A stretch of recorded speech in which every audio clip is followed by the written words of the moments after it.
You said that the business is changing from the consumer impression to consumer expression. This means that the media strategy of Coca-Cola are changing, and how will change in the next months in terms of investment in different media, and what's the role of television in that strategy? What's the role of television? Yeah. Great question.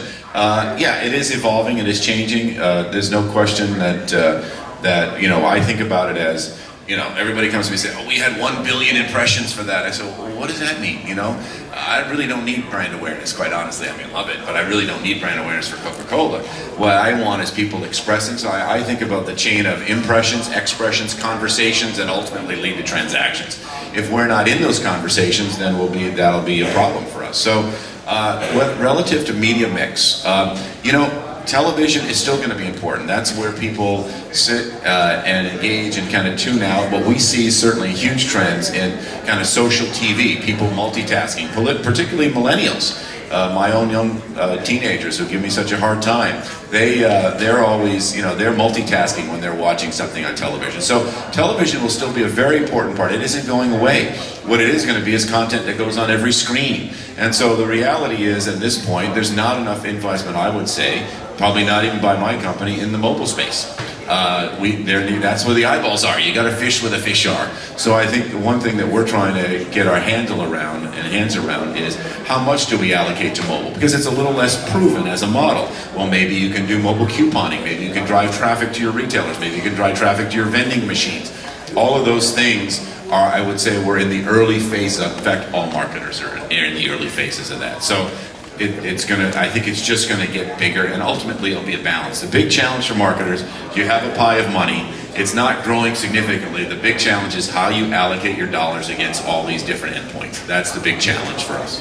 Optimization is key, but just the definitions are very important here. Because when you talk about television, I think you're talking about is free-to-air television.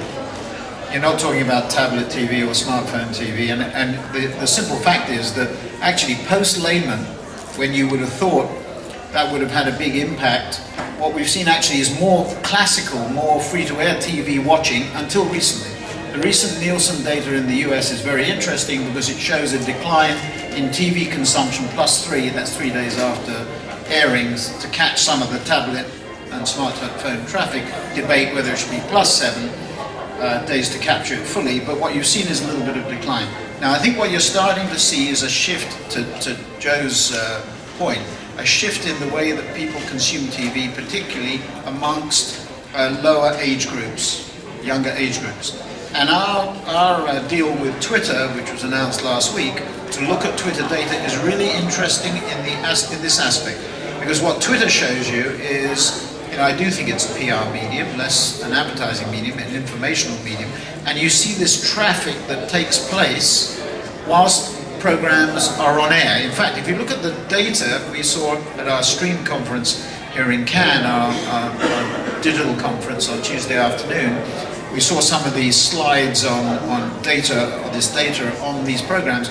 Heavy traffic during the live airing continues, then falls off.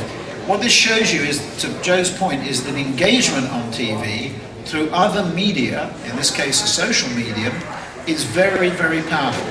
What is really interesting for the purposes of this audience, in particular, the newspapers in this audience, of the classical type, that we might even have some data which demonstrates that legacy newspapers, felling trees and distributing newsprint, and digital newspapers actually might be more effective in terms of engagement than we actually think.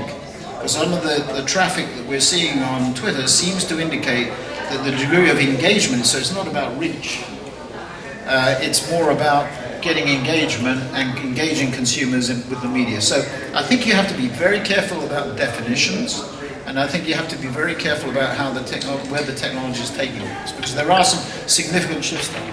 So what about the media mix?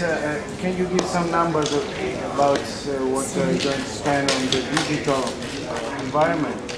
It's market by market. It's almost meaningless to give you a global number because in some markets it might be 40 or 50% of our budget, in some markets it might be 5. So I think we're probably in the 20, 22-ish range now. That's been climbing dramatically. And then you've got to decompose digital, there's social, there's CRM, there's everything, mobile, there's YouTube, everything, all those elements of there, Twitter. There's a whole universe of how our people engage now. And I think everybody's just trying to find what's the right mix, but it's very much for every large marketer, you're just in the experimentation phase. But for millennials, they don't see TV as their cell phone. It's a whole different mindset. They're screen agnostic. They just want quality programming and interesting content. Really, that's where it's going.